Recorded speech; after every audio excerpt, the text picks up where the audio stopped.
It's done. Yeah.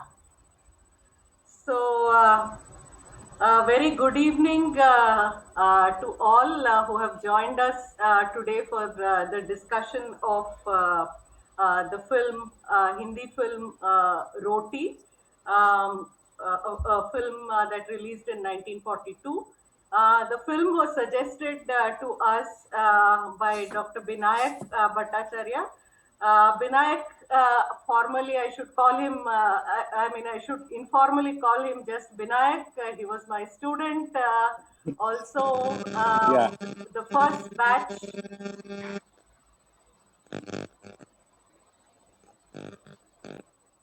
yeah, also from the first batch of PhD students from our department. So, very happy and very proud of all that you have done, Binayak. Binayak teaches film studies at Manipal Institute of Communication in Mahe, Manipal. He is also the coordinator of the Center for Film Studies at Mahe. His doctoral dissertation looked at the cultural politics of late colonial Indian cinema, particularly the traffic between Marxist cultural movement and cinemas of India up until 1950. Binayak also worked at the National Film Archives of India during 2017-18 for a year. His current research interest is the influence of Soviet cinema on cinemas of India.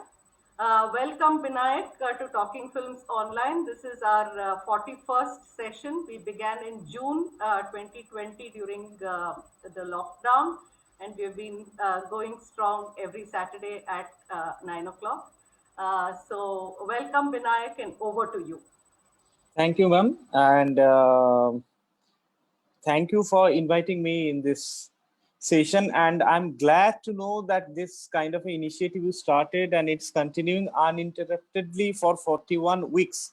I mean, I remember Dilwale Dulhania Le Jayenge, it ran for so many weeks and that created a record. I hope you'll break that record another way to as a kind of a initiative which will run for several weeks and which will somehow create a kind of a very creative example for all of us who are engaged. And I personally think this kind of discussions and film viewing things should become an addiction.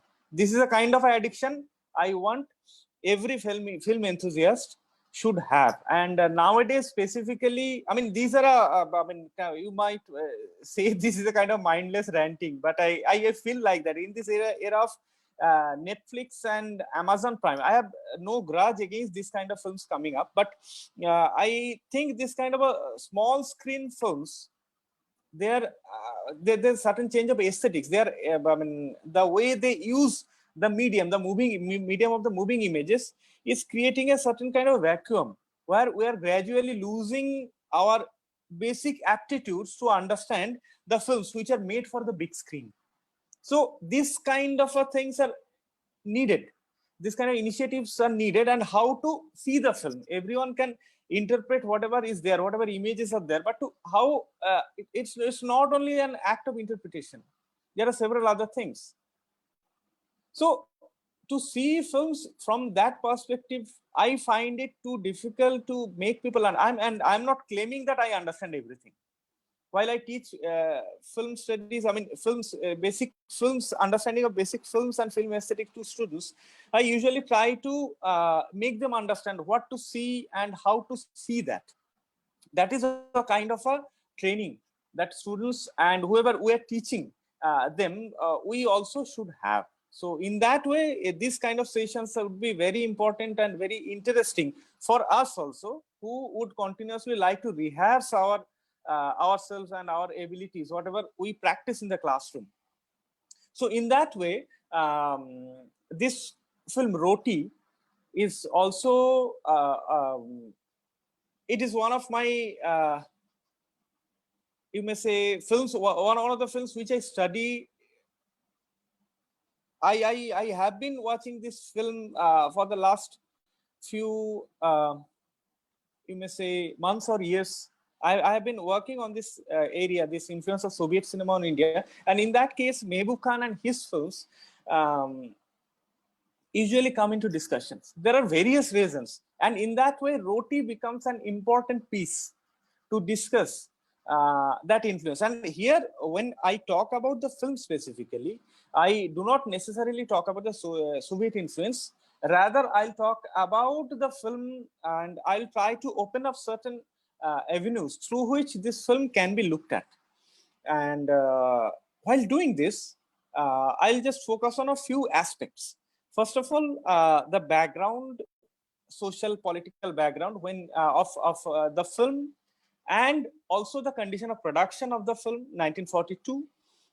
Then the broad generic characteristics that the film represents. Also, of course, a certain a few words about its director Mehboob Khan, and finally about the film. So whenever we talk about Roti specifically, we usually consider the condition of the 1940s or that particular wartime period. This wartime period was very important and interesting phase in the history of Indian cinema, precisely because it represents an era where the established studios, which are established in India by the late, started getting established from the late 1920s and went through the 1930s, and there was a gradual decline of the studio dominance from the 1940s. So a few important aspects of the studio era in India, just like the classical Hollywood studio era, if we see them in parallel, first of all, the studios in India, I can name mainly three major studios in India, which usually come into discussion. One is Bombay Talkies in Bombay. The other one is Prabhat in Pune. And third one is New Theatres in Calcutta.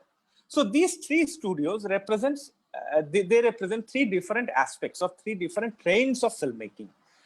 Firstly, the Bombay Talkies, and between them, Bombay Talkies was a kind of in terms of its organization, it had the finest corporate setup, just like the Hollywood studios. And Prabhat, in that way, it was a little loose. It had a more like a social assembly, and along with that, New Theatres, it represented. It had another aspect where certain kind of a liaison with the literary sphere. The New Theatres, they could develop it by the 1930s. Bombay Talkies, it was mostly famous for the certain kind of technological sophistication they represented. And precisely because of its founder, Himanshu Rai, he had a strong association with the German technicians and German filmmakers. And Bombay Talkies, they had regular exchange with German filmmakers and technicians. Franz Osten, he was one of the important part of the German filmmaker. He was an important part of the Bombay Talkies, and he was the director of many films, which are considered as a remarkable production of Bombay Talkies, including Achyut Kanya. So Bombay had this kind of an atmosphere where we find it's not only Bombay Talkies, various other filmmaking institutions. They established a long cherished and kind of very live relation with the European filmmaking practice.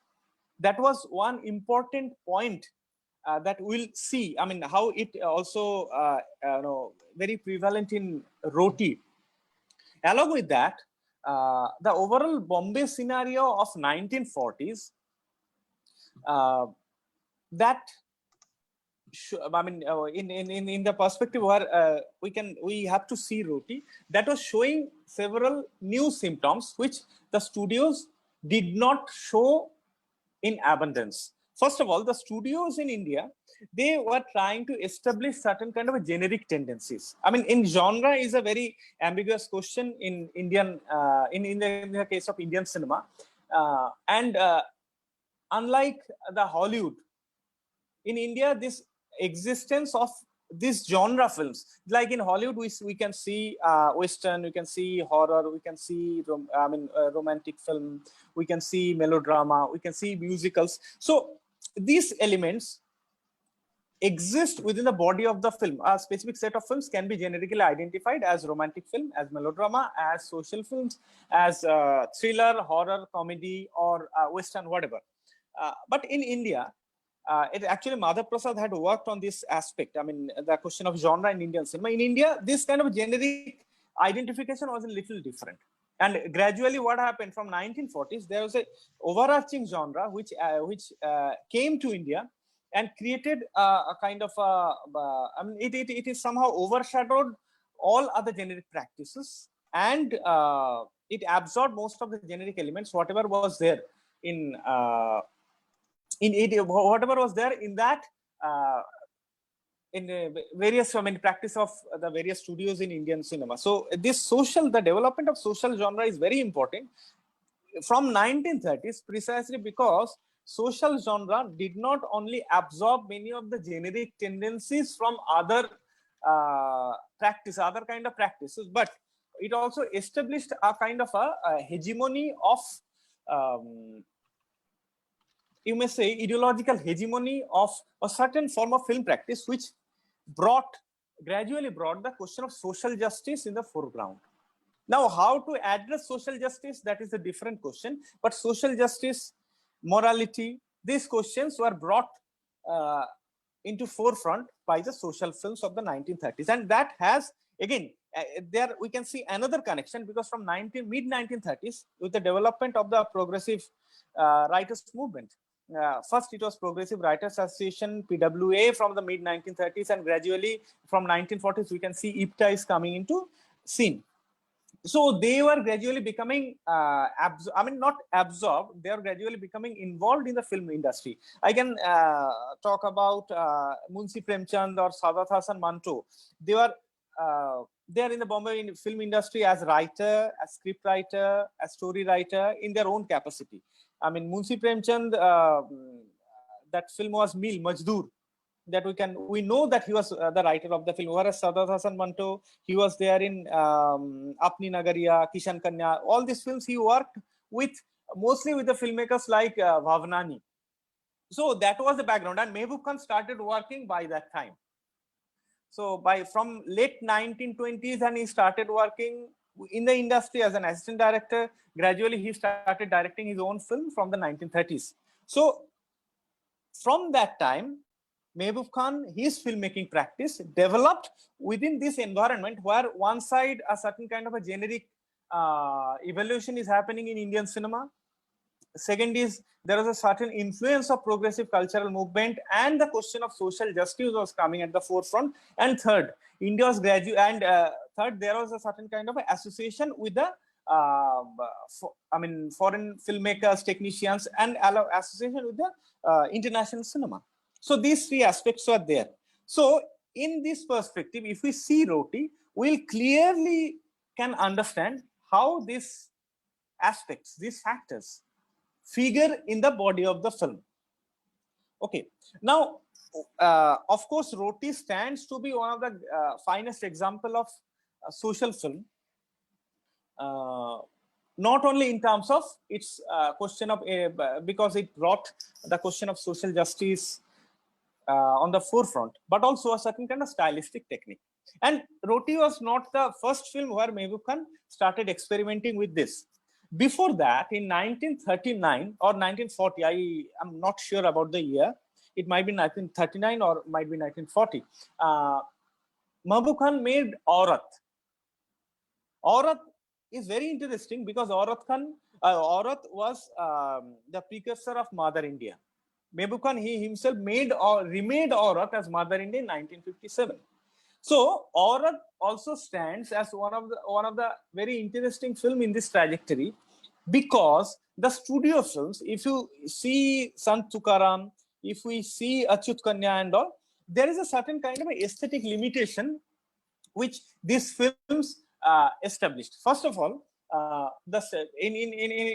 stylistically speaking, they frame the narrative we frame the question of the narrative, question of social justice in the narrative within the available framework of the studio socials. Available coordinates of the studio social, where this kind of a, where the conflict which is initiated in the exposition of the film is resolved by the end, and this resolution of the narrative happens within the feasible, you may say, what I would say, say for example, when one studio makes a film, in that way there are certain kind of technical and stylistic limitations that the film is shot within the studio premises, and there are certain constraint of shooting outside and engaging various other elements. I mean, in that way the film becomes more plastic. So what Aurav did, it went out of this plasticity of the studio filmmaking practice and took the film outside. It's not only in terms of shooting the film outside, rather there are a few aspects that Mehboob Khan started absorbing in his filmmaking practice. The Aurat was a story of this kind of struggling mother who was struggling with her social condition. Her husband left just after her marriage, and she was struggling, bearing her two children, two sons. So what happened there, that this entire struggle of the mother, Mehboob Khan brought it outside and put it within a broader social perspective. Not only the characters, whatever is present, whoever is present there. I mean, in a broader social perspective means how to establish this broader social perspective. That also Mehboob Khan created a certain kind of a norm. For example, the crisis of farming, whatever mother was facing, he put it in the context of the farm crisis of the Bombay presidency. I mean, there is a kind of a, not, I won't say famine, but there was a natural calamity. For that, the farming got severely affected during that pre-war years, immediate pre-war years. So he placed this struggle of the mother on the perspective of that farming crisis which happened by that time. So in that way, the interpretation of the struggle of the mother got closely associated with the contemporary. So this associating things with contemporary events, that was a certain kind of a technique that Mehboob Khan started using in his film from Aurat. Second thing is, when he made Roti, he made these things, he made this kind of experiments much more consolidated way, where we see in Roti specifically the use of a certain kind of use of naturalism as an important element of his narrative technique. If we just think of the very first sequence of the film Roti, we see a very interesting collage. The film starts with the globe, and it moves, and finally the focus comes on India. Now it dissolves. It dissolves and shows the very act of farming. That shot is typically, as a typical, I mean, that shot is typical documentary style filming. That we see the field and the paddy field probably, and the growth of the crops, and then it goes on to you may say after that it goes on to the farming, further into farming, and then we see the visuals of industrialization. Now along with industrialization, what comes in, that is a figure of the hungry human being, the mother and her children, and there is a very interesting dissolve at this particular moment, that we see the image of the mother dissolves into the map of India. So now this idea of hunger placing it with the question of industrialization, placing it the question of India. And you have to remember the film was made in 1942. The wartime crisis, food crisis has already been started. And in 1 year, we'll see a devastating famine happening in mostly the eastern part of India. Okay. So when this film was being made, that time the crisis was in play. I mean, it was in making. And along with that, there are certain other norms imposed by the colonial government that is, opposing the war condition. Just like, in your film, you cannot oppose the Allied war effort. That was one of the important condition made by the colonial government. And there was another condition: if in your film, if you support the Allied war effort, then you will get certain concession in buying the raw film stock. Some of the films use this thing, use this condition, and they made war effort films. There is a set of films which are called the war effort films. I mean, this Bombay Talkies made Kismat. It's one of the important war effort film, and along with that, this Dr. Kotnis Ki Amar Kahani. These are the examples of the war effort film. Roti was not an war effort film, but it did not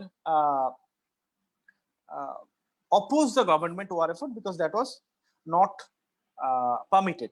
Anyway, so this very first sequence, when we see, so this kind of interesting dissolves, they create a certain collage where again we can see the placing of the question of hunger and famine on a broader global and social perspective. So it does not only remain to the narrative, rather it becomes a kind of a greater social and political phenomena.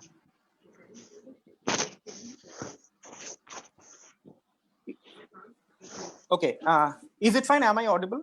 Is it going well? Yes, fine, Binayak. Go ahead. Okay, fine. Okay, so now if we think of the entire film, there are a few important stylistic aspects that we can identify. First of all, in terms of ideology, what Mehboob Khan does here, he develops a critique of capitalism through his narrative. So there are two ways to look at this critique. First of all, if we think of the narrative structure, it starts with the film, or definitely starts with certain kind of exposition. It's a typical narrative film, just like this structured narrative. It starts with a certain kind of exposition. Now, ideally, in exposition part, what we see is the introduction of the principal character or the protagonist. It's a definitely this is also a goal-oriented narrative, and we see the protagonist during the first first episode of the film, I would say. Now, this introduction of the protagonist is very interesting. I mean, this is that the imposter who appears to be Seth Lakshmi Das, and who this kind of a very interesting Trump character played by Ashraf Khan. He takes this imposter to that mother, where he deceives the mother as his lost son Lakshmi Das. Anyway, so how Lakshmi Das was introduced in the film, that is very interesting, because in every aspect, through the visuals, I mean, if we think of the first collage of the elements where people are trying, where we can see the hoarding of the food, where you can see rich people are having food and the poor are just looking for food. They're dying because of starvation and all. And so that particular collage, it creates a certain kind of class discord. I mean, this kind of a class antagonism between rich and poor. And that antagonism comes through the rhetoric of food, roti, you may say. And this works as the exposition to introduce the character. Even he's making him a kind of the protagonist. This question of hunger, the question of roti, becomes an very important element. This is one, the question of exposition. Now, another very important aspect is this critique of capitalism. I mean, through the entire film, we can see it continuously parallels these two aspects. This, you may say, that city or the civilization and a certain sense of primitivity. So this romanticizing the primitivity is very evident in the sequence when, after the plane accident, they reaches that tribal village and they see the hoarding of the food, and that brings an interesting parallel to, I mean, contrast. I won't say parallel; it's an interesting contrast to the acts of hoarding. I mean, just before leaving for this, there is a conversation. We find that the manager is coming to this imposter. Imposter Lakshmi Das, saying that we can reduce the food price and all, people cannot buy this. So he says, he affirms that he is not going to reduce the price of the food because it never goes down. It should not go down. So rather he will prefer hoarding it. He will wait for price to increase further. So that was one aspect. We see how the food is used and consumed, and how the food is registered from going to the open market for the consumption of common people. Whereas on the other hand, when they go to the tribal village, they see the completely different form of distribution of food, where this kind of equal distribution happens. And interestingly, Mehboob Khan, that is another point, Mehboob Khan brings in the question of this idea, very basic idea of communism, that that everybody will get according to their need, everybody will give according to their ability. So even one of the important tribal characters, Balan, he talks in that term, that everybody will have whatever they need, and everybody will give whatever they can. So the Mehboob Khan, in the entire film, he continuously creates this contrast. See, this kind of a contrast was, I mean, not new in Indian cinema. This village, city, rich, poor, this kind of duality was there from the beginning in Indian cinema. I mean, one can think of even during the silent era. If one thinks of the films like Sabakari Pash, which is considered one of the first explicit social made by, anyone remembers who made Sabakari Pass? I forgot, sorry. Anyway. So that was one of the. I think it was Baburao Painter. Baburao Painter. Right. Baburao Painter. Yeah, thank you.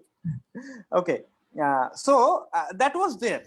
But this, I mean, but that had a certain kind of a mythological association. I mean, I would say, I mean, this, even Indian mythology, Indian folklore, we have always seen that this kind of rich poor divide, a certain kind of moral message coming out of this contradiction between rich and poor. That was on that side. It was showing a certain kind of a injustice prevailing in the society, but not in terms of class. The question of class, which was very much ambivalent in Indian cinema, even during the social. I mean, in new theaters, late new theaters films, we can see the class is appearing in a very prominent way. I mean, there was a very famous film called Mukti by Pramothesh Borua, where the artist takes refuge to the tea garden in Assam after certain family disturbance and all. There we can see there are a few instances where we can see the tea garden workers, and these are the few moments where you can see these workers are appearing as a class. Even in Mazdoor, we can see a few instances where the working class appearing as a class. So here, though in a loose way, Mehboob Khan brings in the aspect of class. So his interest in this, I mean, socialist politics and Marxism, interestingly, did not come from his association with the progressive cultural movement. I mean, I have not come across anything which can substantiate that he was a part of this progressive cultural movement. I mean, I mean, there are friends, and he was interested. Even interestingly, Mehboob Khan in his film, I mean, Mehboob Khan production, he started using a logo of hammer and sickle from 1943, his film Taqdeer, which came 1 year after he made Roti, that started using this hammer and sickle as a part of the logo of his production, Mehboob Studio, or the Mehboob production. Anyway, but he was very much interested in developing this kind of a class question. Roti was one of the important example of that. So this I won't say establishment, but introduction of class and the class discord, class struggle, and the question of production. So in that way, it creates a certain kind of illusion of capitalism and a certain kind of a affinity, you may say romanticized idea of primitive communism. These things are there. So this is one way to look at the narrative. And stylistically, what I would say, this Roti interestingly shows two important stylistic features which establishes a connection, international connection for Indian cinema. One is German expressionism. The second one is Soviet socialist realism. The entire film, from the beginning, we can see there are influences of German expressionism in terms of set, in terms of lighting, in terms of, you may say in terms of capturing the character, in terms of close-up. So, just even in the office of the Chandramohan, in some, Chandramohan means that imposter Shet Lakshmi Das. In the office space, sometimes it appears to be very expressionistic. Basically, this vault where he goes and makes his, the father of his beloved.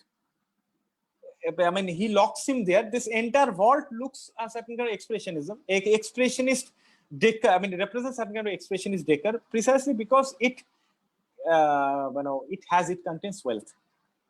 So this kind of a some certain kind of attitude towards wealth and associating wealth with communism, with capitalism, that is one tendency we can see throughout his film. Along with that, what we see here, a certain kind of a influence of Soviet socialist realism. Soviet socialist realism that was in making by that time. You have to remember, and because socialist realism as an idea, as a kind of form of artistic expression, it was adopted in the Soviet Writers' Congress in 1935-34, and after that there are a few films which, not few films, there are a series of films which started coming after that, which represented this style. One of the important stylistic aspect of Soviet socialist realism is a kind of a heightening expression, and in addition to that, a certain kind of a emphasized naturalism. Emphasized naturalism, we can see it can come in terms of this brightness, developing a certain kind of contrast within the frame with the use of light and placing characters against the natural backdrop, so that a certain kind of a clarity, a certain kind of a brightness that comes within the visual field. So here, specifically in his shots, wherever he talks, wherever the intense moment where he develops a certain kind of melodramatic tension in the specific places, we can see he is using this kind of techniques, and that often comes much closer to the works of, we may say, Pudovkin. Some of his films like Mother, that was made in the Silent in 1926, and also some of the places it resembles with the works of Alexander Dovzhenko, like his most famous film, The Earth. So this, and placing this human figures against rural landscape, hill, blue sky. Here we cannot see the blue sky, but this is some stylistic improvisation. We can find it. We can trace it, and we can connect it with the this Soviet filmmaking practice. Along with that, what comes here is 1 minute.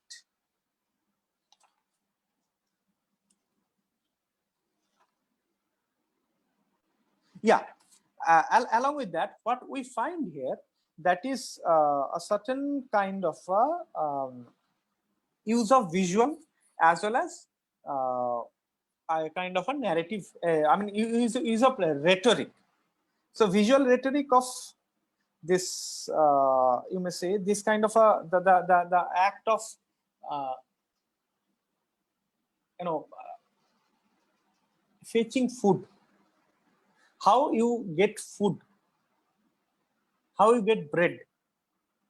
I mean, that means how you get roti here in this particular film, that becomes a very important aspect. So in every episode of the film, we see various ways through which the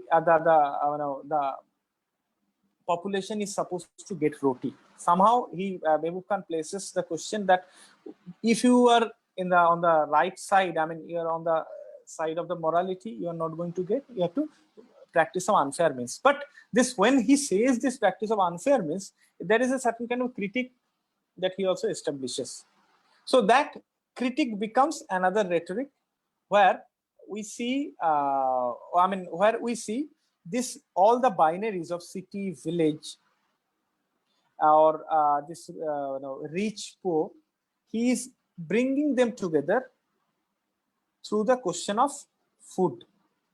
So that is what I think is very important here in Roti, because just before the one of the big food crisis during the heydays of the war, which made this film more relevant today, when we think of the social elements in film, how this particular film, Roti, made in 1942, created a certain kind of a, you may say, practice, visual or the narrative practice for a new series of films to come. So that's why later in 1940s, we gradually see a series of films are coming, which picks up the question of hunger, which picks up question of this social injustice from a different perspective. In 1946, we have two very important films coming.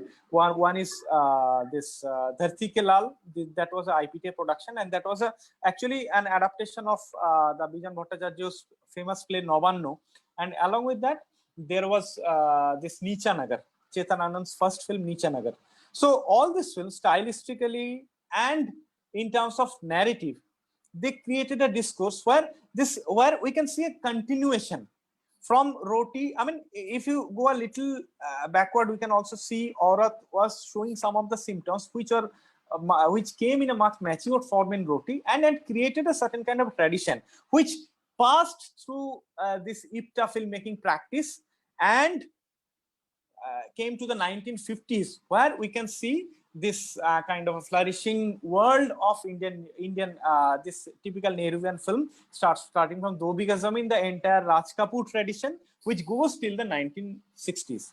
So to see Roti, we can think of this entire trajectory where all these developments can be traced and tracked. And now when we look back to this perspective, I mean, look back to this series of films, this series of interesting trajectory, we can also rethink the question of international transaction between Indian cinema and the world cinema, and a certain kind of maturity that Indian cinema showed by that time, which I think most of the cases, even the contemporary Indian cinema, to a large extent lacks.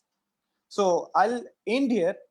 I think we can continue this discussion with new insights and comments. Yeah, thank you. Thanks, Binayak, for this overview. I think it was very useful. Starting from the 1920s, it brought us right up to the 1950s and the 60s. And the most interesting point that you were making of the move from the studios or shooting within the studios to location. And situating that move as also part of cinema's move towards a larger social and contemporary context. The film is open for discussion. Anyone who wants to come in on the film or also respond to Binayak's presentation, most welcome. Nikhila, may I? Yes, please, Geeta, please go ahead. Yeah, yeah. Thank you, Binayak, for that really wonderful and detailed, the way you opened out the film for discussion was very useful. Um, for me, I think this film is very interesting because, the frames of nation and nationalism are, very easily applicable to the film.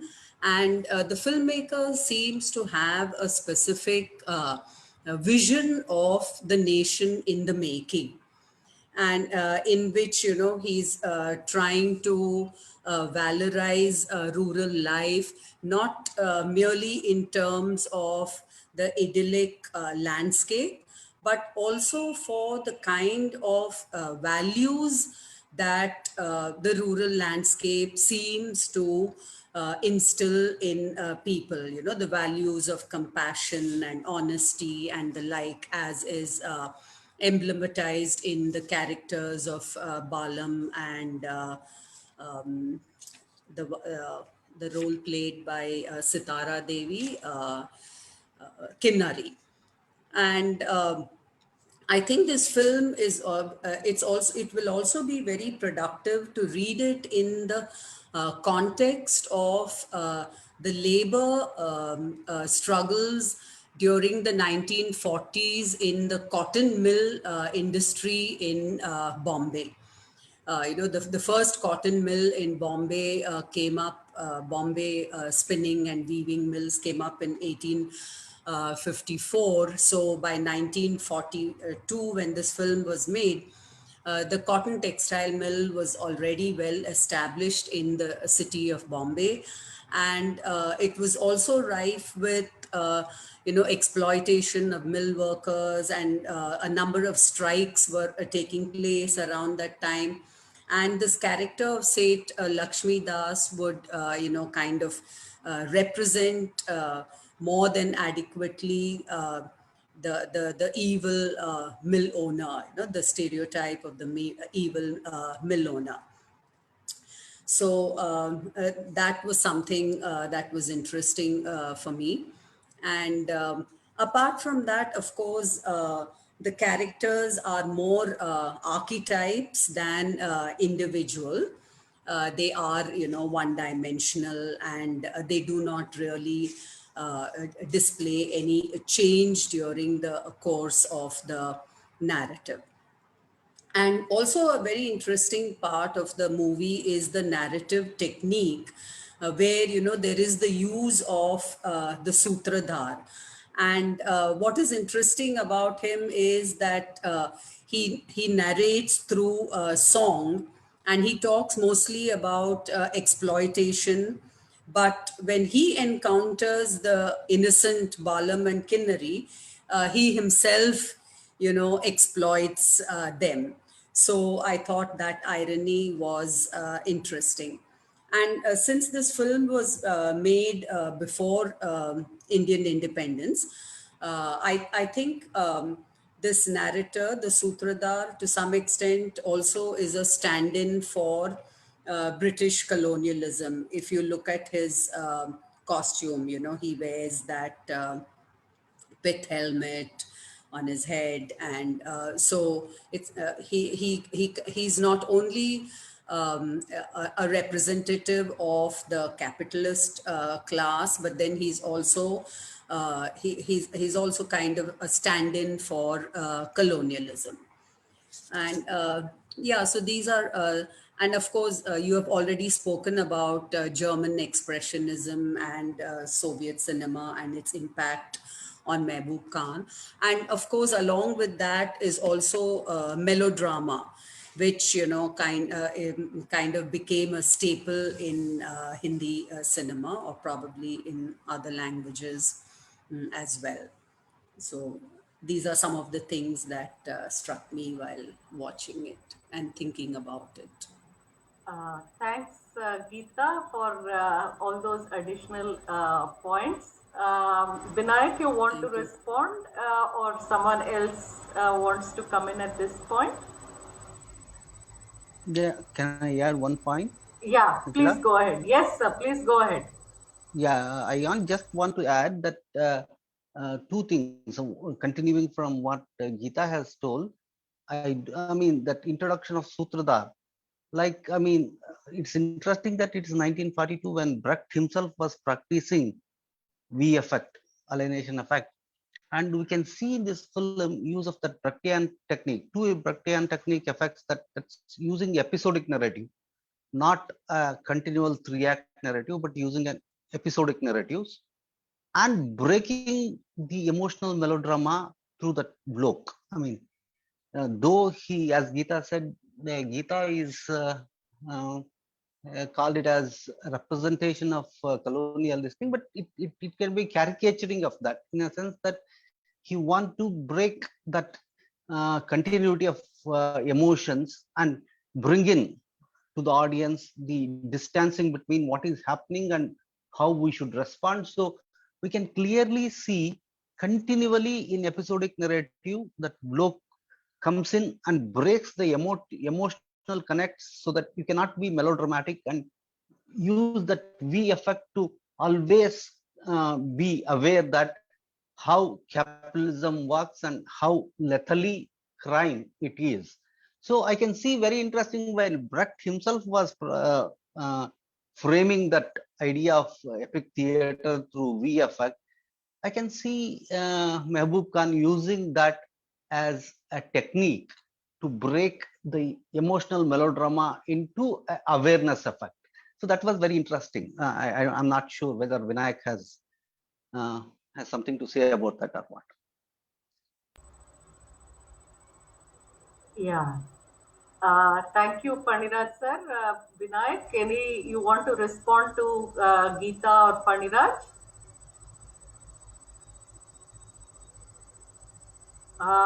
Looks like we have lost Vinayak. He's not there. He might have lost his connection. Yeah. Anyone else would like to come in at this point? Ma'am, may I pitch in? This is Alokik here. Yeah, please go ahead, Alokik. Yeah. For me, the movie was very interesting, looking into the fact as to how the characters basically are, divided. So one thing it's very clear, as Bertrand Russell says, it's life is a choice between being a criminal or being a victim, and that is somehow represented throughout the movie in all the characters, except the character of Ashraf Khan. I don't remember the name of the character in movie. So for me, the Sutradhar, that is Ashraf Khan, is like an omnipotent god who knows everything and probably does nothing. And apart from that, all the characters that you see, so starting में Chandramohan साहब जब आते हैं, तो Chandramohan साहब के पास, he has this clear distinction that he can be the victim of the society, and it's essential to note that the film echoes that crime is nothing but a product of society, and it echoes that throughout. Even when it's very interesting to know that Sitara Devi and Sheikh Mukhtar, when they go to the house of Chandramohan after being hungry for 2-3 days, they actually commit a crime. Let's be very honest. They actually commit a crime. They try to steal the bread. Now, similarly, Chandramohan, even though we might feel that he's an evil man altogether, but for me, he is not at all evil. So he made this clear distinction that I do not want to become the victim of, the society or victims of different crimes. I want to be the criminal, right? And he's very sure of that. He's so sure that in the end, when he is not ready to accept water, you almost, if you feel for him, आपको बहुत दया आएगी उसके ऊपर कि ये आदमी अभी भी सोने को नहीं छोड़ रहा और अभी भी पानी को नहीं चुन रहा है. ठीक है, तो अगर कोई कहे कि चंद्रमोहन इसमें बहुत इविल था, तो मैं बोलूंगा कि नहीं, वो इविल वो नहीं था. इविल कोई और था. Evil, there are some forces which probably exist जो हमें नहीं समझ पा रहे हैं. This are the market forces. Let's be very honest, it's a neoliberal take all together in the whole movie. Can we say that Sitara Devi और शेख मुख्तार बहुत innocent थे या बहुत इविल थे? even they swing, they even unka bhi we can see that this character swings at different points of time. They are ready to compromise something. They come from this alternative world, which is very beautiful, which is very good, you know, equal distribution of food. The people who can probably work will work, and कोई भेदभाव नहीं होगा, सब कुछ अच्छा होगा. But as soon as they, you know, they come to this different part of the world, it's even they are either the criminal or the victim. There is nothing called as a neutral person in the whole movie, and there isn't one character which is neutral. Ashraf is not neutral. He's this omnipotent god, omnipresent god, sorry, जो कि सब देखेगा पर कुछ बोलेगा नहीं. And at times he'll speak on behalf of the zamindars, and at times he'll speak on behalf of the poor people, right? But he does not choose a side altogether. He does not choose a side because he knows that even he is the product of this society, and you know, somehow उसको भी कहीं ना कहीं crime करना पड़ेगा. ऐसा नहीं है कि वो innocence के द्वारा, you know, सीधे रास्ते चल के जिंदगी अपनी पार लगा पाएगा. So these things are very this is very beautifully narrated. I think the whole concept, each and every character is the victim of the society, including Chandra Mohan. Chandra Mohan is not evil, and this is what I feel. This is my from a criminological perspective, I don't see him as evil altogether. And Sitara Devi and Sheikh Mukhtar, they are not, you know, very innocent, as we can probably say. वो लोग भी कहीं ना कहीं even deviancy is seen in them, right? And even though the deviancy might be a little bit कि हाँ भूख लग रही थी तो चोरी करी, पर वो चोरी भी चोरी है, as simple as that. You know, Kant would say that there is no exception, deontology. So even that is a crime altogether. This is a constant swing between being a victim and being a criminal. Thank you. Thank you, Alaukik, for those very strong position-taking words. Binayak, any response to anything that you've heard? You were away for a while, so we've continued with the discussion. Anything you want to respond? Yeah, go ahead. Yeah, actually, so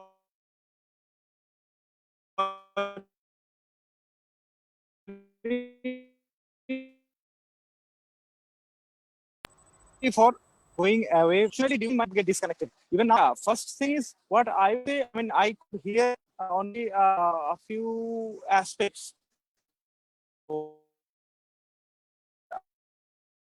If we try to produce certain kind of criticism, I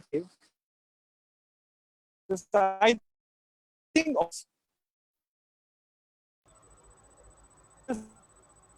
I mean, I think his voice is breaking, Nikhila. can Yeah. of the narrative of the film. Yeah, Binayak, Can we you hear me? couldn't make out very clearly what you're saying because I think your voice is breaking, your network is poor, Am I I audible think. now? Hello? Yeah. This is better. Go ahead. Yeah. So I think all these perspectives can be considered as criticism of the film narrative or the story of the film.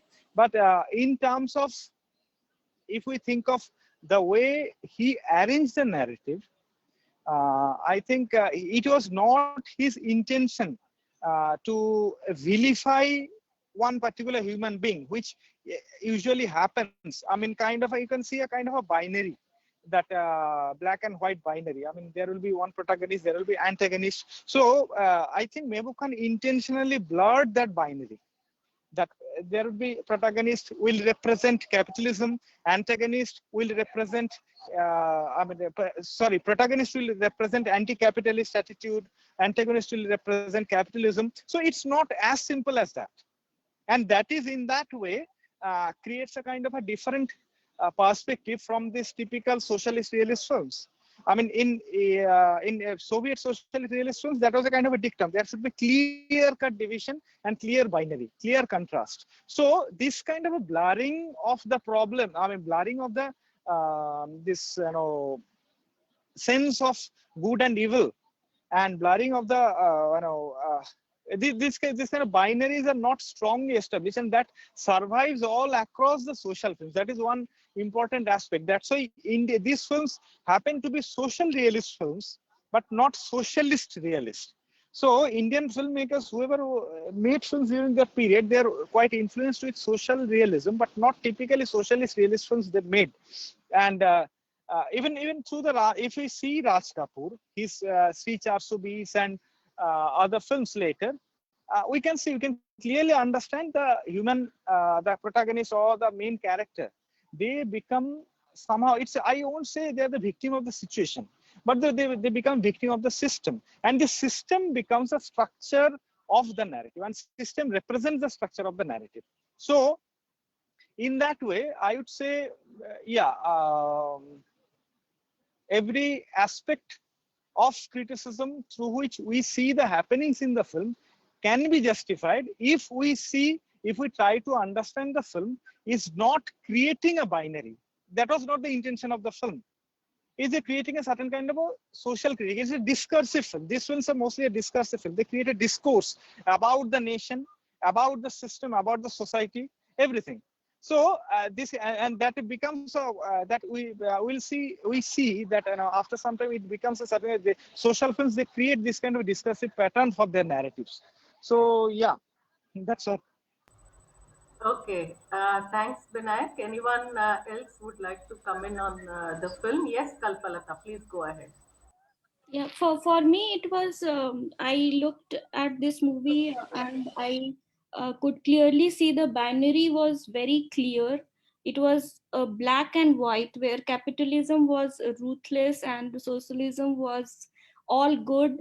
And it is this symbol is represented also in the color of for example, the when Sutradhar is provoking the protagonist to go to enter that house. He's always wearing that black, and I think the black color itself, it represents capitalism. It is utopia versus dystopia, where utopia is all good, and it is socialism, and dystopia is capitalism.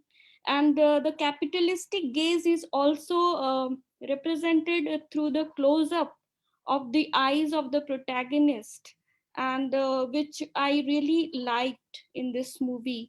And in the end, it is all socialism is idealized, it is all good. So there is no in between. I mean, it is all either black or white, where capitalism is all bad and socialism is all good. Thank you. Thanks, Kalpalata. Yeah, Jayanto, please go ahead. Okay. Very briefly, I like that thing about Chandramohan's eyes. And I would like to that he naturally had gray eyes, you know. But I think that's more the way he's been sort of um, shown in this film is more of stylistics than actually showing some kind of. I mean, he's made to look like gold, you know, in spite of the fact that he had light-colored eyes. This whole getup, from his hair to the kind of clothes that he's wearing, and to that glitter in his eyes, which is anger, it is, you know, Sona. And that is why his obsession is so much with gold that he becomes gold, you know, and it is that which he cannot let go of right to the end of his life, you know. I mean, this I could call, if German expressionism is to be seen as something like distortion of physical reality in order to sort of make a subjective point, then this is very much so. And the kind of he mixes, you know, Mehboob Khan mixes the realism with expressionism in order to talk about a situation of which there is a certain amount of ambivalence in his heart, you know, in the sense that even when the Sutradhar, who, by the way, I wouldn't really call a tramp like figure, although he is, because we associate a certain amount of innocence, a certain kind of universality with the character of tramp. Here it wasn't, you know. He is, on the one hand, the evil forces of the capitalistic society. On the other hand, he is himself a victim of the kind of colonial systems that all of us were under at that time, his tattered clothes and his rather sad attempt at imitating a sahib, in spite of this thing, all prove towards the fact that he is one of those who is trying to be a spokesperson for all kinds of people, but he's totally unable to because nobody knows what the real is. And when he's singing about that song about roti, and there we find images of the city behind him, we find that there is an absolute realistic shot of a new building which must have been very recently constructed, the typical art deco building which Marine Drive consisted of. These buildings were made in 1958, and then again the cutout like figures of mills and other houses in German expressionistic style. So he is talking about a reality which is a kind of a consequence of a newly capitalized society, and at the same time trying to be a critique of it. And this kind of a dichotomy, this kind of a naive choosing sides, in spite of his trying to make this film realistic, is very obvious when he calls the names. I mean, of course, these are more symbols, I think Gita pointed out, than actual individual characters. They are metaphors, and the gold loving, the wealth loving creature is called Lakshmi Das or whatever, and his object of desire is called darling for some strange reason. This is also an inability to look at sophistication which the newly rich people are trying to acquire from their newly acquired wealth, but imperfectly. That is, I think, an attempt there. Otherwise, that and yet I will not really say that this was a nationalist film, because even though the film was made in 1942, there is nothing in the film to suggest which became a necessity a few years later, like Dur Hato, Duniya Walo, Hindustan Hamara Hai. Although it talks about its 1946, most probably it is not yet independence, but the fact is that Hindustan belongs to us and anybody who is here. So this kind of a feeling is totally absent.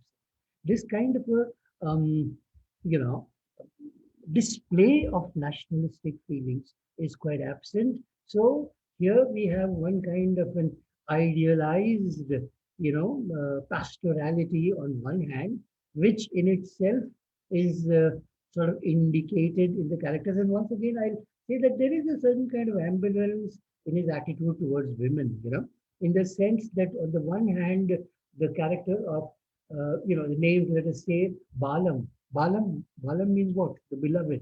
And because he is simple, because he is pastoral, because he is innocent, he is the ideal object of everybody's love.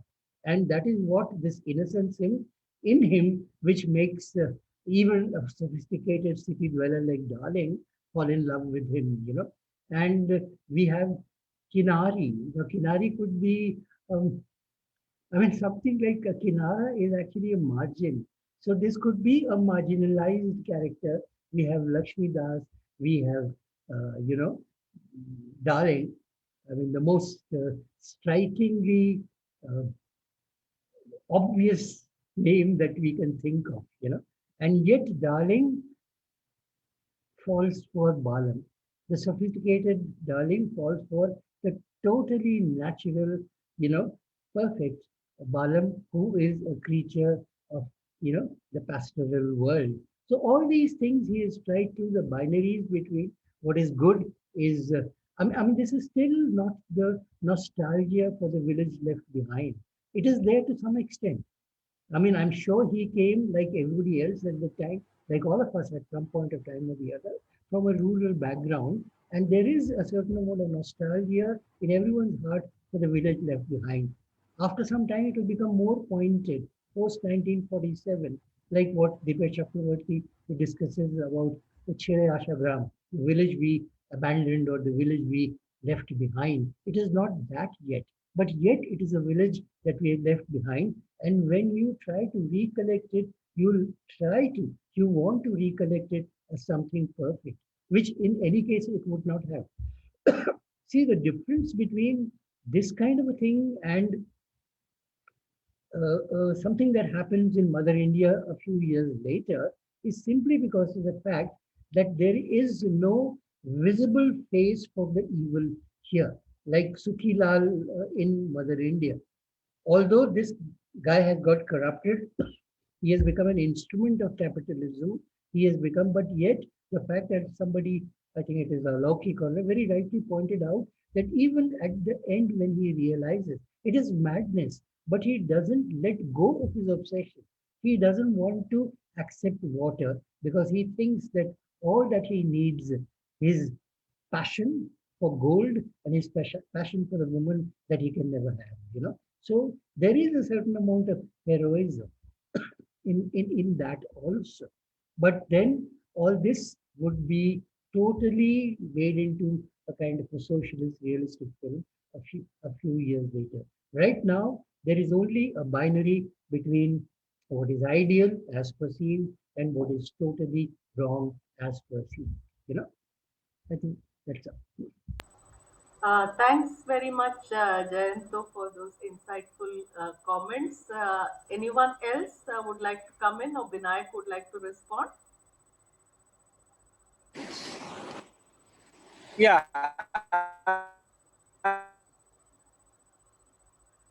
We are not able to hear you. Yeah, Vinayak, we are not able to hear you.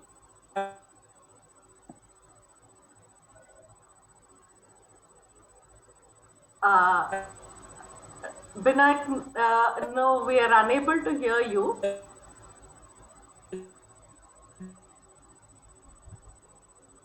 Yeah, Sanjay, please go ahead. I see that you've unmuted yourself. Please go ahead. Yes, thank you. I think he's trying to speak. Yeah, Vinayak, we are unable to hear you. Yeah, you can come in after Sanjay. Yeah. Okay, I think we've lost him. Yeah, Sanjay, Yes. please go ahead. I wanted to speak about this character who announces himself as Jaggu Bhadak when he goes to that old lady to announce that his son has arrived after 15 years. He says, Jaggu Bhadak Tashrif Laya hai. And then later on, Kinari and Balam, they address him as Bhadak. And the old lady addresses him as Jaggu. So that is how I heard. So maybe his name is Jaggu Bhadak. That is his full name. This character is very complex. And in order to explore different facets of his personality, I would like to go back to the chorus of Greek tragedy, or just not limiting myself to the alienation effect of Brecht. Because he is a spectator, he is commentator, he gives advice, he also fulfills lyrical function, and he also is an actor. So these are the characteristics which are also present in the chorus of Greek tragedy. Though he is just one person, but he encompasses all these characteristics in his personality. So he represents for me as the chorus, the function which it fulfilled in ancient Greek tragedy, particularly in Sophocles.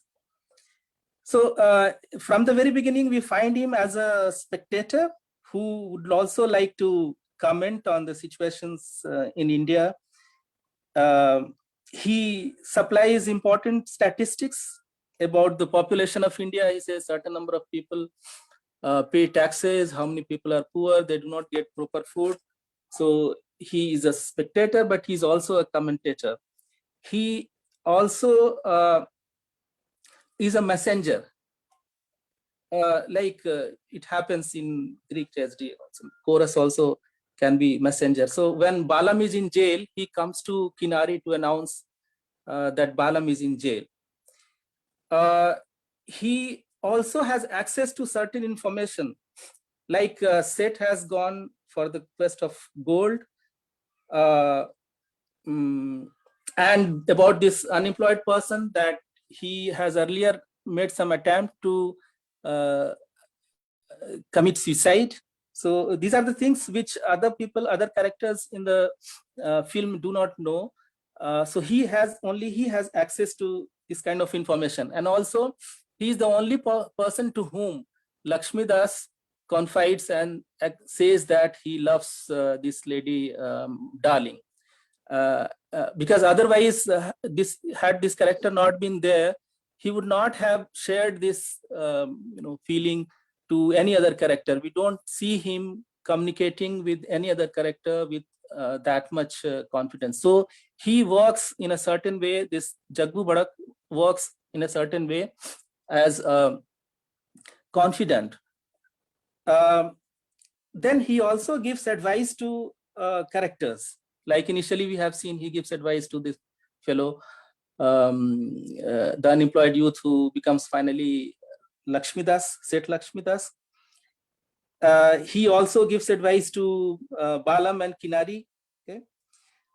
And he functions the lyrical function also. He fulfills the lyrical functions because he sings songs. Initially in the first one, he sings a song which actually shows his hatred for the poor people. He despises the poor people, but interestingly the second song is sympathetic to the poor people. So there he displays an ambiguous character, initially despising, and at the same time later we see him not only sympathizing with the masses but also in a way inciting them for revolution, as he says that डरो उस वक्त से जब बदलेगा जमाना, ये तुमसे लेंगे बदला जिनका तुम अपमान करते हो. So he also acts like he fulfills the function of a lyrical, as in Greek tragedy, the chorus does, and he is also an actor. Aristotle has already said about the chorus that chorus should be considered as an actor. So all these functions are there in the chorus of Greek tragedy, and I don't think, though Brecht developed some of these ideas, and later on apparently he disagreed with Aristotle, but finally if you see all these elements are there in the chorus of Greek tragedy, and particularly the Greek tragedy of Sophocles. In Euripides, the actor part of the chorus is not that dominant. Yeah.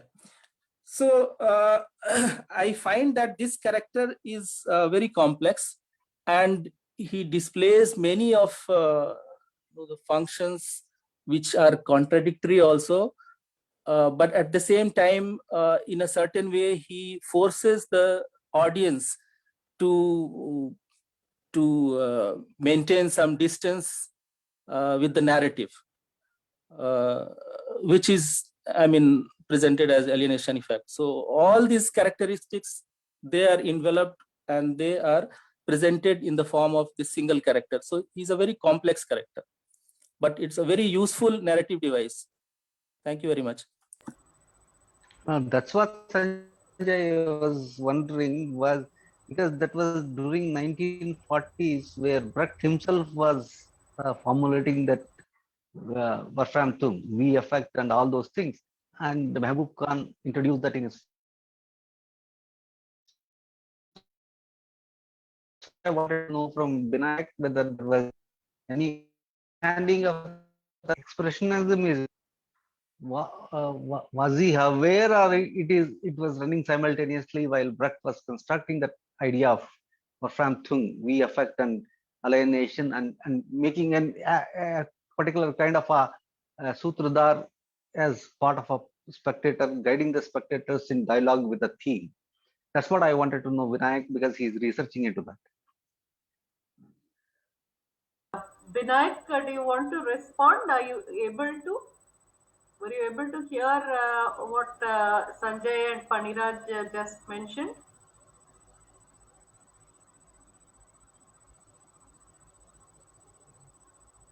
Yeah, or maybe you can put it in the chat box, your response. Anyone else? Anyone else would like to come in now? Oh, Yes, yes. yes. Yeah, please go ahead, Swarnabil. Please go ahead. That is, thank you. Thanks for, all these comments. It's actually, a wonderful, wonderful film, Roti. And for a long time, this print was not available.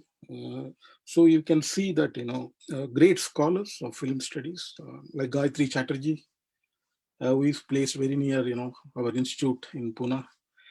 She wrote, wonderful monograph on Mother India, but she's not talking about, Roti much because this print was not available even when she was writing, and even later. So it was only very recently, that you had this, print available, and now you see, what a great masterpiece it is. That is, because I wrote about, this film, which will be published very soon. But I wrote about one aspect, that is about cost and food. That was the thing, and Roti is one among the many films I'm touching. And when I was looking for, writings on it, Geeta has given the link. There is a wonderful essay on Roti by Omar Ahmed, who presented it in a conference here a few years back, where I was also there in presentation. So then I got interested. Then I was looking for Roti, Aurat, all these films. But Roti is very special because, that, see, that is, I would just like to add, you had a lot of wonderful inputs, from all the, people who spoke. Wonderful. I would just like to add, some more things, which I feel that are important. That is, yes, that it is definitely influenced by Podokyn's mother, Dozenko's Earth. You can see the influence. But also I feel that, Mahbub Khan Saab had seen, that Eric von Stroheim's Greed, that wonderful film, 1924 film. And because I see, that there is a lot of influence of greed, particularly towards the climax, and the characterization of Lakshmi Das. That in Greed, you will have this man, feigning as a dentist. Here he is an imposter. And there he is tied to the wealth of his wife. Like here, you should remember that Akhtari Faizabadi, she is actually Begum Akhtar, that she is playing the role of the wife. And of course, Sitara Devi, that the great Kathak dancer. So this is like, two wonderful, women playing. And there is such a lot of charm, if you see that, in 1942, they had such agency, particularly the way Begum Akhtar would coolly come and say, release Balam, and give him a job. Because, that by will, it is tied to her, 50% she owns, that is. So those aspects are that, but more importantly for me, that, that not only Eric von Stroheim's Greed, but also Charlie Chaplin's Gold Rush. And Gold Rush, there is a direct reference because, that towards the end, when they are starving, when this parcel is there and Darling is opening it, Begum Akhtar is opening it, and you find there is a footwear inside. It's a direct kind of nod to Chaplin, that in Gold Rush, and also Hunting for Gold. And you have that these journeys, see, twice they come, once they crash land, hunting for gold. Next time the car breakdowns where he's trying to protect and hoard his property. But on the other hand, the other journey, see, of Balam and Kinari is very moving. See, they are coming, to get, Changu and Mangu, isn't it? I mean, and see the dialogues when Sitara Devi says that, have you forgotten, you drank the doodh of Changu Mangu's mother, These are very, very important, that what Mahbub Khan is making through, because that is what makes the film very specifically Indian. Just think of, Old and the New by Eisenstein, the cooperative and the milk, and see here what Mahbub Khan is doing. So it has that binary, certainly, but also, there are other ways to read. I also agree with, Alaukik, but I would go with, Kalpalata, that I would read it, as a strong binary, because it's essentially a melodrama, if you look at the film. So the other, important thing is that, as Geeta suggested, alluded, that you had, this rise of the new capitalist, and Mahbub Khan is also wondering, what kind of, evil they are capable of, particularly anticipating, independence and post-colonial India, will it be in the hands of these kind of people? That is what is kind of underlining, his anxieties, surrounding, more than as Jain Dasgupta and Faniraj, sir, all these people pointed out that more than about nationalism, it is about this period, and also recently you had Shashi Tharoor and Usha Patnaik writing about Churchill, and how these trillions of dollars, and we now know that the famine 1943, which this film is anticipating, was man-made. It was already under process, isn't it? So that also I would like to add to what Vinayak insightfully and compellingly, the way he kind of set up the film, thanks to him as well. So because I wrote about it, there are a lot of things in my mind, so once it is published, I'll also send it to you, the link to my essay. Yeah. Thank you. Thanks a lot.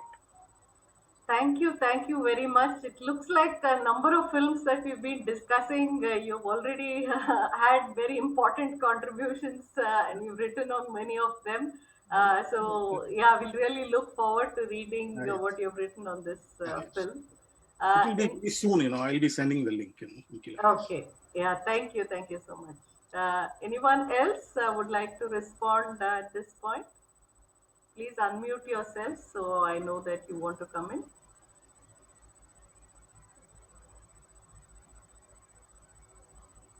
Yeah, could I say something? Yes, please go ahead, Rajan. Yeah, please go ahead. I find all this quite interesting, especially the debate on nationalism, because at one level we're talking, it looks as if these people, the Balan and his community, are what we would call tribals. That's a bad word, of course, right? Or from yeah, so the tribe and coming into contact with real hardcore capitalism, right? That's one thing, right? But what is also interesting is that it's in 1942, and it's all our nationalists want the tribes. They don't even consider them as Indians, and that's the same condition that they are in today, okay? And we've got all these fancy labels which the state attributes and call them Naxals, and that's with the Manmohan Singh government and even subsequently.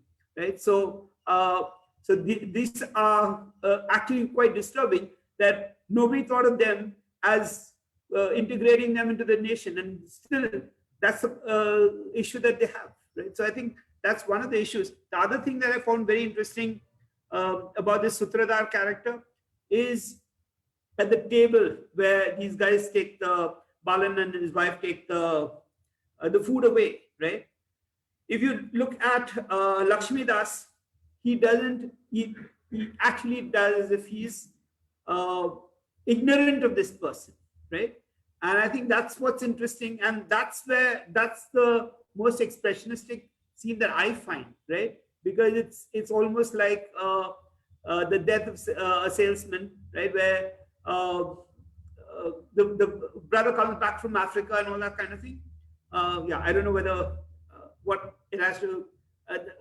So the idea of expressionism for me is there, right? That is, he doesn't respond. He doesn't even feel that there's somebody over there, right? And I don't think we had that kind of sophistication which we have in films like A Beautiful Mind, where you actually see this expressionism. You see something who's not expressionism. A simple definition is what's happening in the mind is shown on stage, right? So that kind of expressionism we find in things like A Beautiful Mind, where you actually see what's going on in the mind and what's not going on in the mind, right? So, and this person called Arthur Miller tries to do that in his drama, right? So that was an interesting scene for me. Yeah, that's it. Thank you. Thank you, Rajan, for your response. Anyone else? Anyone else would like to respond? Sridhar, Tarakeshwar? Yeah, please go ahead. I think the discussion is very interesting. One issue that has come up is about whether the film represents binary way of structuring yes and no. Yes, in the sense that at the outset, it looks like capitalism versus socialism, as many people have commented. But at the level of characters, as many pointed out, the characters are not represent either capitalism or socialism.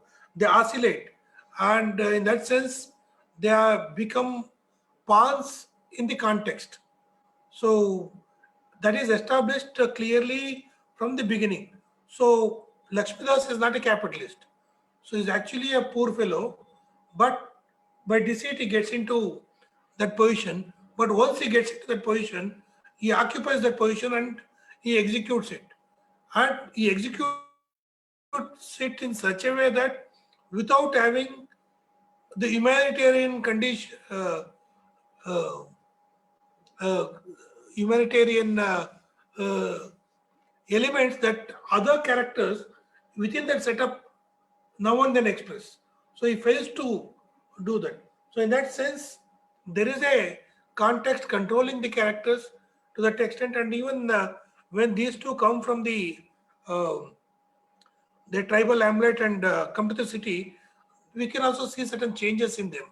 But they resist deliberately to get absorbed by the capitalist system. Though there are several baits laid at them, that there is a desire desire in them to get back Chungumungu, and the capitalist system uses that as a bait to pull them into the capitalist system.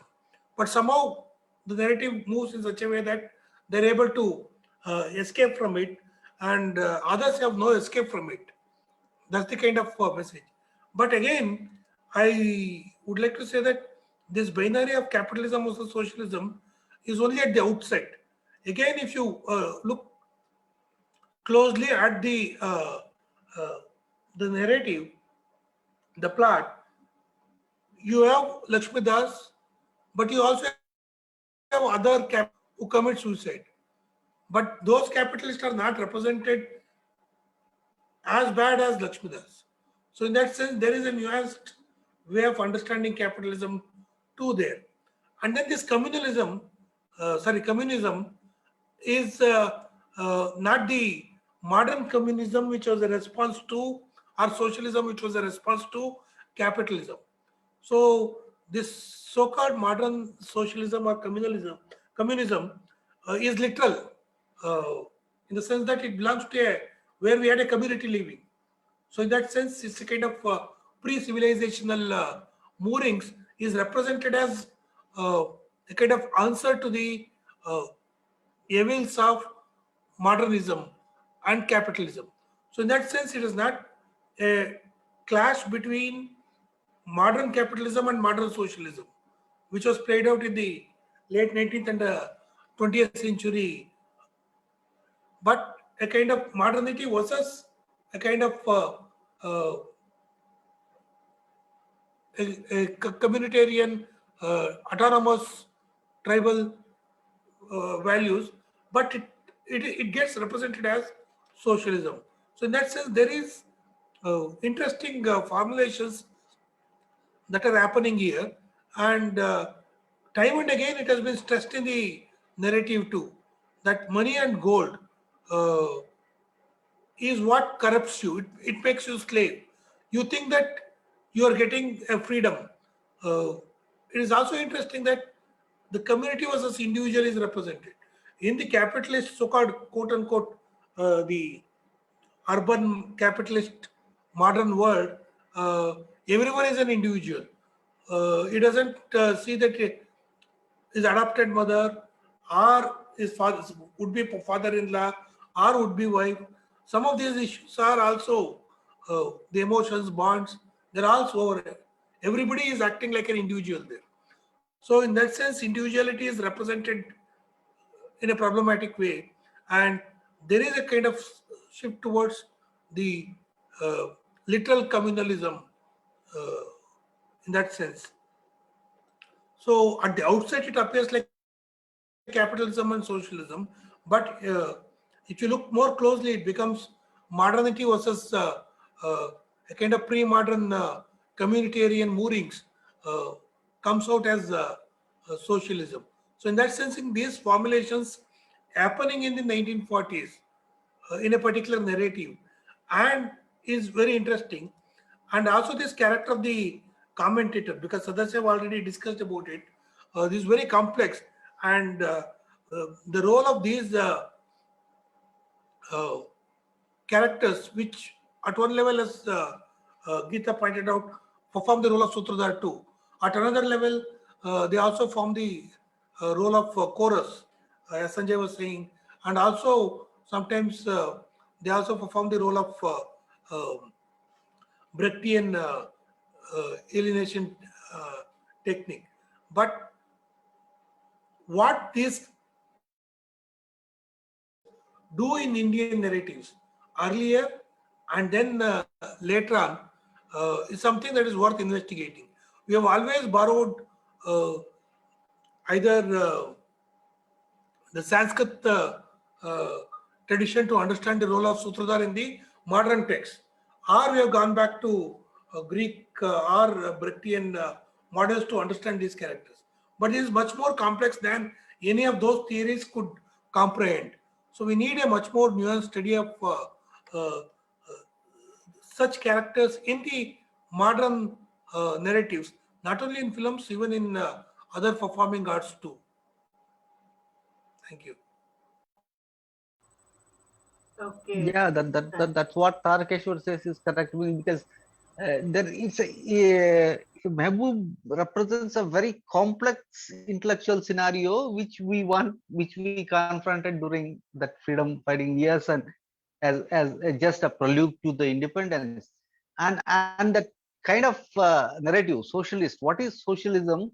He himself is trying to decipher and trying to understand, and that's very interesting. The whole film problematizes capitalism, which was supposed to come in India, and problematizes also understanding of socialism, which is never complete, as Ambedkar himself wanted to implement in his constitution, that state owning of all the land and then communitarian farming, which never realized, and which went into directive principles.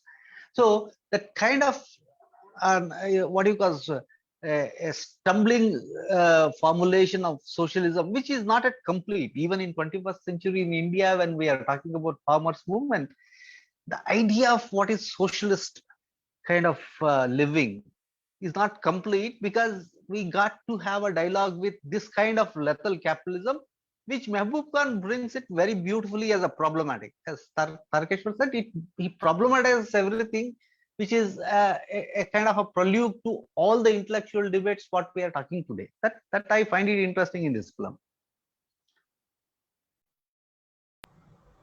Yeah. Anyone else? Anyone else?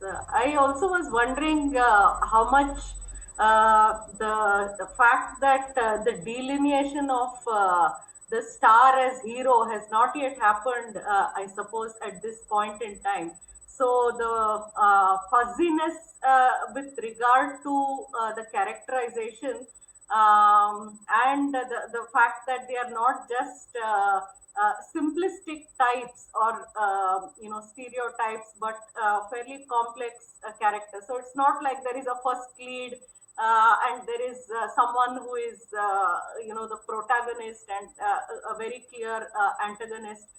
So the compulsions of the star hero film probably would demand these types to emerge more fully formulated, whereas in this film I think it's not happened, which is why we have the possibility of more nuanced characterization, I suppose.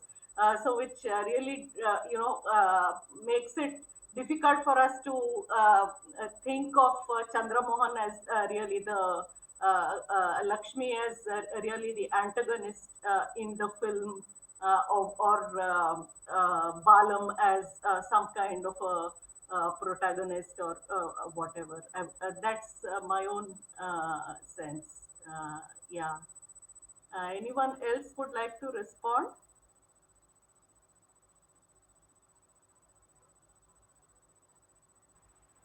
Yeah, Can I say Nikhil. something? Yeah, Nikhil, please go ahead.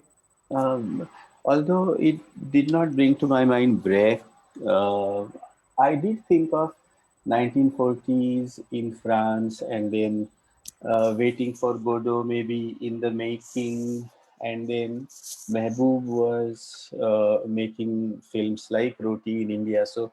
So many parallels I felt in the way people thought at that time, maybe because we had greater stalwarts in the film industry who were making films about the contemporary life. I had, I mean, lots of things have already been said and discussed. I felt a funny thing that the suits of those people who work for Lakshmi Das, they are so well made. I don't know if any one of you noticed, but then the suits are so well made that they just stand out when those people stand in front of a car and then they discuss the coming in of a new owner to the whole business. We just cannot help but notice their suits. And then in films after 1950s, maybe if we see the Munims or the characters who resemble that role, they are mostly dressed not in such well-made suits. So that struck me. Then Begum Akhtar playing the role of Darling, that was very interesting. And then we see how imposing, even though her role is really not that significant, that she is able to impress everybody with her presence. I mean, the screen presence is huge, at least I felt so. And then when we hear her sing otherwise, so we just cannot do anything but appreciate her style and her delineation of music. There is one more thing I maybe Vinayak or anyone else could throw some light on that. I see there was a complete absence of the white man. So we are talking about 1942, and then the capitalist world, which is mainly not possible the without a white godfather. So there is no British character whatsoever. So are we to take Lakshmi Das um, as a white character representative, or is it because the movement of Quit India was already going on, or it was about to begin? So Mehboob had an inkling of that starting, and that's why he avoided deliberately to include any such character. There is no police coming in when they find the dead body of Darling's father, and then there is a suicide in the head office of Lakshmi Das, and then no policeman. So without the blessing of the Sahib, nothing like this could have been sidelined. So why a complete absence? Is it because the audience was going to be mainly the rural Indian folks? That is one thing. And the second is, in India, if he is going for um, Lakshmidas goes in search of gold. So where exactly is he going, geographically speaking? Because the way he finds those people and the way they are dressed, I understand that the compulsion was to shoot everything within the studio. So that's why those people had to be dressed in a way. But then it brought to my mind when we first see all those villagers, it brought to my mind scenes from Madhumati, and Madhumati is a much later film. So, is there any reason why they are dressed like that?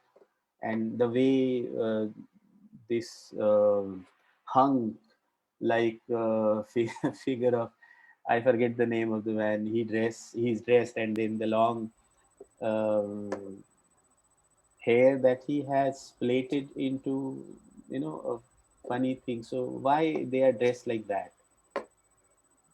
That's it. Yeah. Does Binayak have any response to Nikhil's questions? Binayak? Are you able to come in? Maybe not. Yeah, anyone would like to respond to Nikhil or say anything else? Yeah, Pandita. what very interesting what Nikhil says. Yeah, about the three-piece suit. Yeah, and absence of white man and the police. Yeah, I mean, it brings it to me that how Mehboob has problematized. I mean, by 1940s, that everybody was called as Munimji. I mean, clerks. Okay, we have already become brown sahibs then, representing colonial aspirations in Indian setup, and which is what Indian state is supposed to, Indian bureaucracy is supposed to going to be, and that is traumatized between two things: one, traditional values of, say, loyalty and all those. There is namak haram and namak halal. All those things will come. I mean, see, exploitation of using the, say, obedience in Munimji, but Munimji has to be in three-piece suit, which of course, as Nikhil observed, vanished in 1960s films where Munimji came back in dhoti and the topi and coat. Exactly. But this three-piece suit is a representative. It is very interesting because every Munimji is in three-piece suit, and especially the owners, the new owner Lakshmi Das is in German suit. I mean, closed coat suit, but Munimjis are in open coat three-piece suit. It's quite representational. I mean, even as a part of an expressionism, it expresses the whole formation of a bureaucratic middle class in India, which becoming a brown sahibs. An absence of white man is very obvious there because you are representing white man and shaping the new brown India as a bureaucratic setup, which is very interesting in Mehboob's film, because this film brings in so many of those issues idiomatically and metaphorically about the shape of bureaucracy, middle class and Indian state, which is going to be taking up, and its attitude towards capitalism and very vagueness about socialist formations.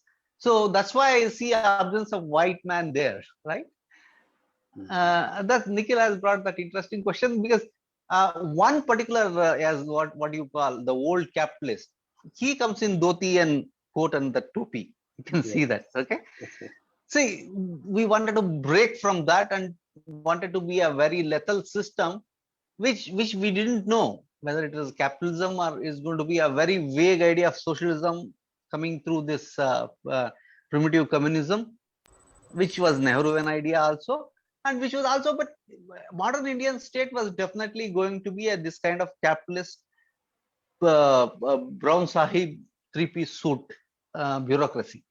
So that Mehboob foresaw and represented in Roti is very interesting, because it comes with all the melodrama, all the songs at wrong places, but still makes to bring the point of this discussion in the film to the common audience. Yeah, that's very interesting what Nikhil has represented.